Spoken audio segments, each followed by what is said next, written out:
Samsung semble sur le point de franchir l'une de ses étapes les plus audacieuses à ce jour. L'entreprise a dévoilé son tout premier smartphone équipé d'un écran pliable en 3 parties, et l'engouement autour de ce projet ne cesse de croître. Au départ, des rumeurs indiquaient que cet appareil futuriste ne serait commercialisé qu'en Chine et en Corée du Sud, Samsung prévoyant d'en produire une quantité très limitée.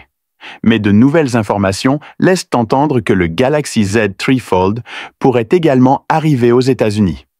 Une excellente nouvelle, car s'il y est lancé, il deviendrait le premier smartphone pliable en 3 parties disponible sur ce marché. Certes, Huawei en possède déjà un, mais son interdiction aux États-Unis laisse à Samsung un quasi-monopole sans concurrence directe.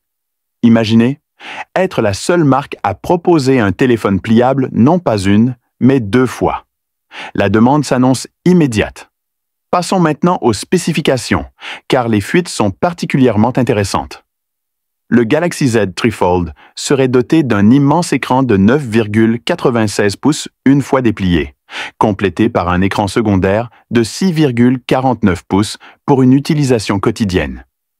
Il prendrait également en charge la recharge sans fil, la recharge sans fil inversée, ainsi que les paiements NFC.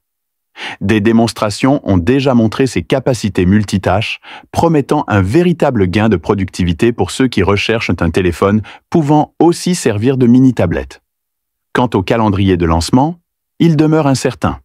Certains rapports évoquaient une présentation en parallèle avec un autre appareil pliable de Samsung, mais des fuites plus récentes suggèrent une sortie vers la fin octobre ou même en novembre. Samsung a néanmoins confirmé que l'appareil serait présenté avant fin 2025. Nous entrons donc dans la dernière ligne droite. La grande interrogation reste sa disponibilité mondiale. Si la Corée du Sud et la Chine semblent acquises, la commercialisation à l'international demeure floue. Selon CNN, Samsung envisagerait toutefois de le proposer aux États-Unis et sur d'autres marchés, ce qui constitue la meilleure indication à ce jour d'une disponibilité hors d'Asie. Autant dire que cela rend l'histoire encore plus passionnante. Alors, qu'en pensez-vous? Seriez-vous prêt à acheter un smartphone pliable s'il arrivait dans votre pays? Le considérez-vous comme une avancée majeure ou plutôt comme une expérience passagère? C'est tout pour aujourd'hui.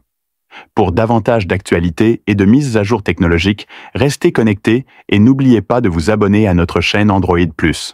À très bientôt et prenez soin de vous.